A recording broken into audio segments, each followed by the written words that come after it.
అయినా మీరు అంటారే కాని రోజు కలిసి తిరిగే రాజు నాకెప్పుడూ చెప్పలేదే. రాజు నన్నలా చూస్తున్నాడు అనుకోవట్లేదు అని తేజు లోపల నుంచి ఆ మాటల్ని అంటుంటే నేను బయటనుంచి వినలేక వింటుంటే దేవిశ్రీ ప్రసాద్ పాటలు వింటూ దరివేసుకుంటూ వెళ్ళిన నాకు నేను పెట్టకుండానే ఇళయరాజా విచార గీతాలు వద్దన్నా వినిపిస్తున్నాయి. అమ్మ ఇచ్చిన గోరింటాకు డబ్బాని వాళ్ళ తలుపు దగ్గర పెట్టేసి వెనుతిరిగిపోయా.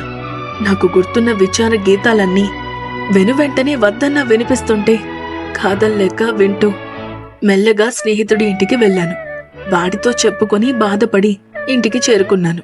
ఎంత వద్దనుకున్నా ఈ సమయంలో నాకు తోడుగా ఉండి నాలోని బాధని సరిగ్గా బయటికి వెళ్ళబుచ్చుతున్నట్టు ఉన్న రాగాలని రగ్గుగా చేసుకుని మనసుకి ముళ్ళ పదాలు గుచ్చుకుంటున్నా సరే పాటల పరుపు మీద హాయిగా దేహాన్ని పరిచి నిద్రపోయాను. తేజు నుంచి ఆ మాటలు విన్నాక కొన్ని రోజుల పాటు తనతో ఎప్పట్లాగా ఉండలేకపోయా. తన వైపు చూసి సరిగ్గా మాట్లాడలేకపోతున్నాను. ఇంతకుముందు ఎన్నడూ ఇలా లేదు. ఇలా ఎందుకుంటున్నా అని బాధపడుతూ ఎలాగోలా సమయాన్ని నెడుతున్న నాకు ఒక మెసేజ్ వచ్చింది. నా కాటుక కనులు కోరుకుంటున్నాయి నిన్ను దగ్గరగా చూడాలని. నా హృదయం ఆరాటపడుతుంది నిన్ను ప్రేమతో హత్తుకోవాలని. నా చేతులు నేర్చుకుంటున్నాయి నీకు నచ్చినవి వండి పెట్టాలని. నా మనసు ముచ్చట పడుతుంది నీతో మాట్లాడాలని.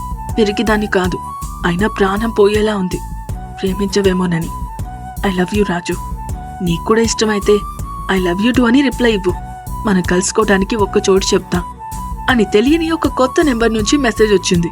నాకు తెలుసు ఇది ఖచ్చితంగా పేరు లేకుండా లెటర్లు పంపుతున్న అమ్మాయే అని. అసలే తేజు మాటలకి బాధలో ఉన్న నేను ఐ లవ్ యూ టు అని మెసేజ్ పంపేశా. తను చెప్పినట్టుగాని ఒక చోటికి రమ్మని రిప్లై ఇచ్చింది. నేను తేజు మరియు గణేష్తో కలిసి పేరు కూడా తెలియని అమ్మాయి పిలిచిన చోటికి వెళ్ళాము. తేజుని వాణ్ణి బయట ఉంచి నేను ఒంటరిగా తను చెప్పిన కాఫీ షాప్ లోపలికి వెళ్తూ తనని చూసా. ఆమె వైపే నడుస్తూ పసుపు రంగు చుడీదార్ వేసుకుని బాలమీగడి వంటి మూముతో తన నల్లని కురులను తిప్పుతూ అందంగానే ఉంది. నన్నెలా ప్రేమించింది అని అనుకుంటూ వెళ్ళి తన ఎదురుగా కూర్చున్న వెంటనే చెప్పు అని అడిగింది. ఏం చెప్పాలి? అసలెవరు నువ్వు? ఎందుకొద్దన్నా ప్రేమిస్తున్నావు? ఇలా చాలానే ప్రశ్నలు అడుగుతుండగా కాఫీ షాప్లోంచి మంచి రొమాంటిక్ పాటలు వినిపిస్తున్నాయి. ఇవన్నీ తర్వాత మొదట నువ్వు మెసేజ్ చేసిన మాట చెప్పు అనంది. ఓహ్ అదా అని తనని దగ్గరగా పిలిచి తన చెవిలో మెల్లగా ఐ హేట్ యు అని చెప్పా. ఆ మాటకి తను షాక్ అయినట్టు అనిపించింది. ముఖం మాడిపోయింది. నువ్వెవరో తెలుసుకుందామని అలా మెసేజ్ చేసి ఇలా నాటకం ఆడాను అని అన్నాను నేను. మొదట బాధగా కనిపించింది తను. తర్వాత కొంతసేపటికే నవ్వుతూ నాకిష్టమైన కాఫీని ఆర్డర్ చేసింది. తాగేసి బిల్లు కట్టి ఇంటికి వెళ్ళు. నువ్వు చెప్పింది అబద్ధం అయితే నేను కూడా అబద్ధమే. నువ్వు అనుకున్న అమ్మాయిని నేను కాదు, తను నా కజిన్. నువ్విలా చేస్తావనే తనకి బదులు నన్ను పంపింది నీ రాణి అని చెప్పి నేను షాక్ నుండి తేరుకొని అసలు ఆ పేరు చెప్పని రాణి ఎవరో అని అడిగేలోపే నవ్వుకుంటూ అక్కడి నుంచి వెళ్ళిపోయింది.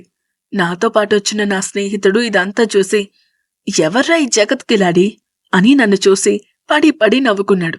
నాకు పిచ్చి కోపం వచ్చి ఇంటికి వెళ్ళిపోయా. వాణ్ణి అక్కడే వదిలేసి బయటికి చెప్పుకోలేని నాలోని బాధని ముఖం చూసి కనిపెట్టిన అమ్మ పక్కనే కూర్చొని ఏం జరిగింది అని అడిగింది. అన్ని విషయాలు అమ్మతో పంచుకునే నేను ఈ విషయం మాత్రం చెప్పడానికి చాలా ఆలోచించాను. చివరకు తేజు అన్న మాటల్ని అమ్మకి చెప్పాను.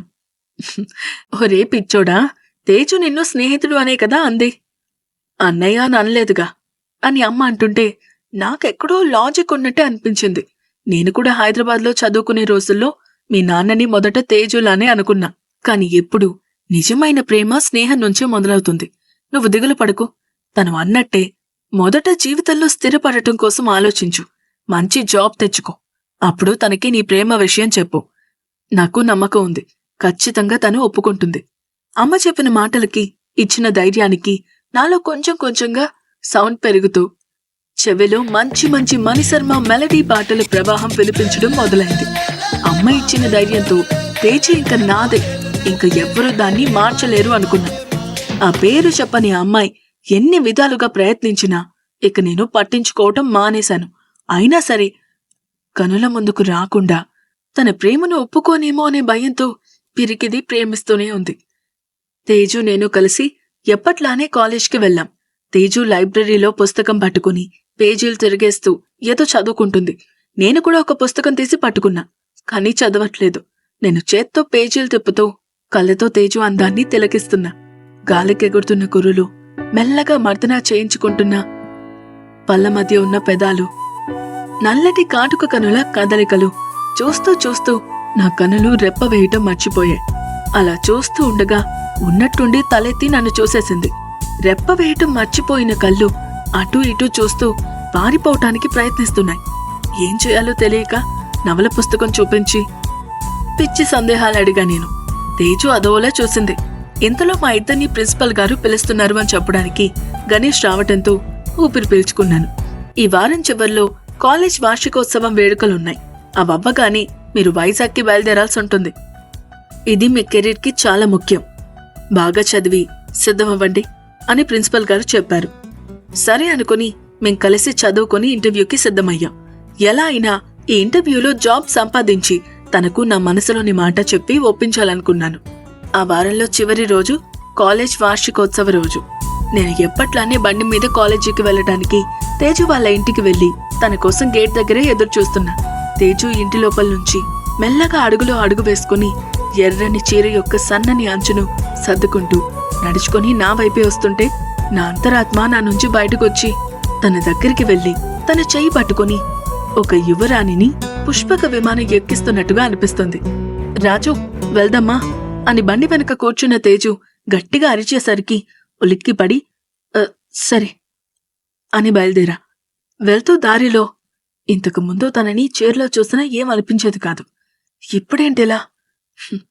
బహుశా ప్రేమించిన తర్వాత ఇలా చూడడం ఇదే మొదటిసారి అవ్వడం వల్లేమో అనుకుంటూ కాలేజీ చేరుకున్నాను. అర్థం కాని ఇంగ్లీష్ రొమాంటిక్ పాటలన్నీ నా చెవిలో వినిపిస్తుంటే అమ్మాయి ఊరిస్తూ నా కళ్ళ ముందు తిరుగుతూనే ఉంది.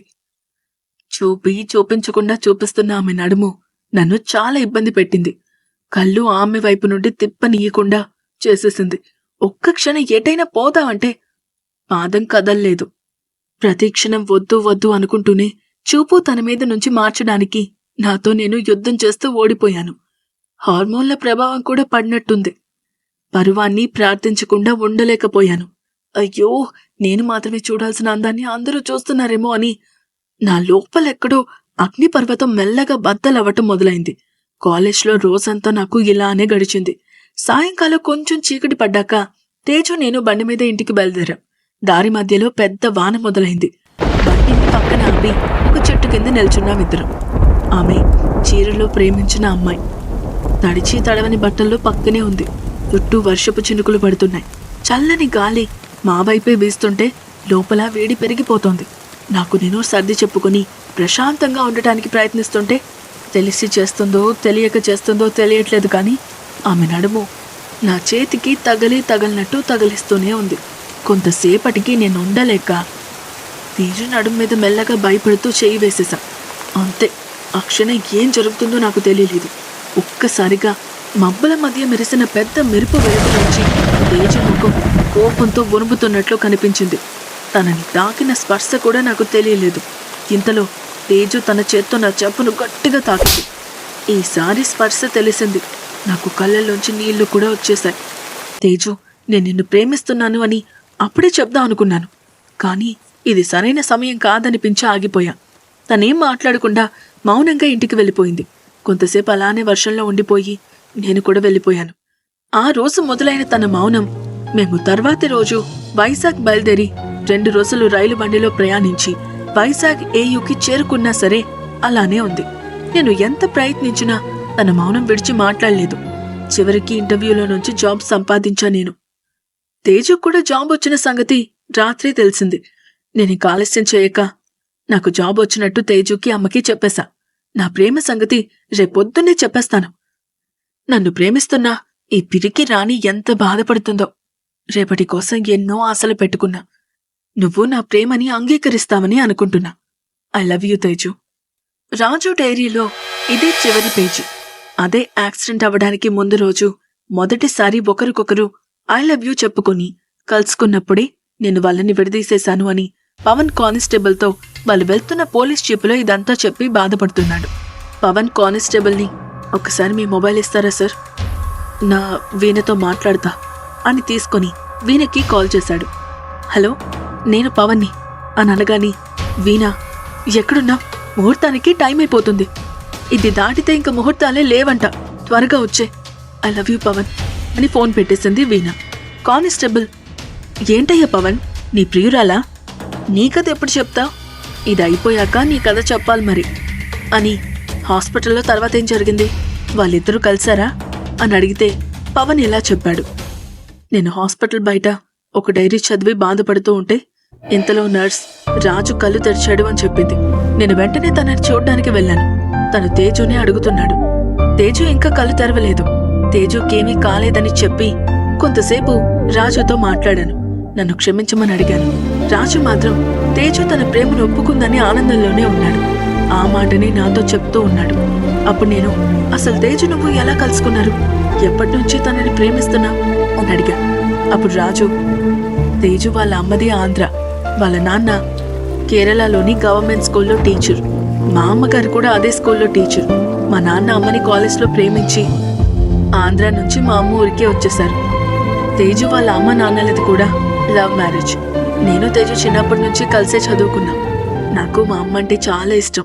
అన్ని కష్టాల నుంచి, మా నాన్న దెబ్బల నుంచి నన్ను కాపాడేది.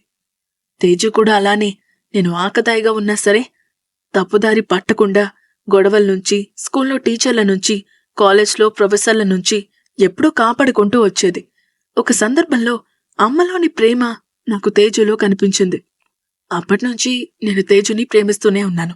ఇప్పుడు తేజు కూడా నన్ను ప్రేమిస్తుంది అని గర్వంగా నవ్వుతూ అన్నాడు రాజు. మన కళ్ళ ముందు ఏదో ఒక రోజు మనం గడిపిన జీవితం మొత్తం మెరుపులా కనిపిస్తుంది. దాన్ని మనం చూస్తున్నంతసేపు మనల్ని బాధించేలా ఉండకూడదు. నాకు ఇదే ఆ క్షణం అనిపిస్తుంది. నాకెప్పుడు గడిచిన జీవితం మొత్తం ఒక్కొక్కటిగా కనిపిస్తుంది. అందులో నాకు అమ్మ, తేజు తప్ప ఇంకెవ్వరూ కనపడ్డం లేదు. తేజుతో నేను గడిపిన ఒక్కో క్షణం నా కళ్ళ ముందుంది ఇప్పుడు. తన నుండి ఆ మాట వినలేనేమో అనుకున్నా. వినేసా. ఏదో సాధించిన అనుభూతి కలుగుతుంది. తేజు కళ్ళల్లోకి చూసి ఇంకొక్కసారి ఐ లవ్ యూ తేజు అని చెప్పాలనుంది. అలానే తన నుండి కూడా వినాలని.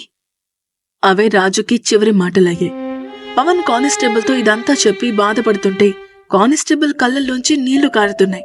అసలు ఆ యాక్సిడెంట్ నువ్వు చేయకుండా ఉండాల్సిందయ్యా పవన్ అని బాధపడుతూ అన్నాడు. అప్పుడు పవన్ దానికి బదులుగా మనసులో ఇలా అనుకున్నాడు.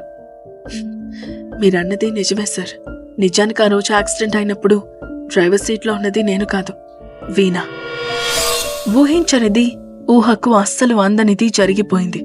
చూస్తుండగానే చెయ్యి పెట్టి నడిపించేవాడు చేదాటిపోయాడు. ఊసులాడేవాడు ఉన్నట్టుండి తిరిగి రాని ఊరెళ్ళిపోయాడు.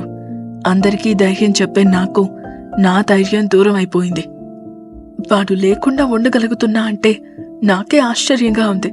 ఇలా అనుకుంటూ తేజు తనలో తాను కుమిలిపోయేది.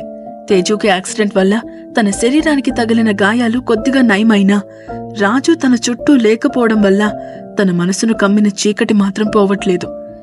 సూసైడ్ కోసం ఎప్పుడూ ఆలోచించకూడదు అని చెప్తుండే తేజు తనకొస్తున్న అలాంటి ఆలోచనల నుండి బయటపడ్డానికి చాలానే కష్టపడింది.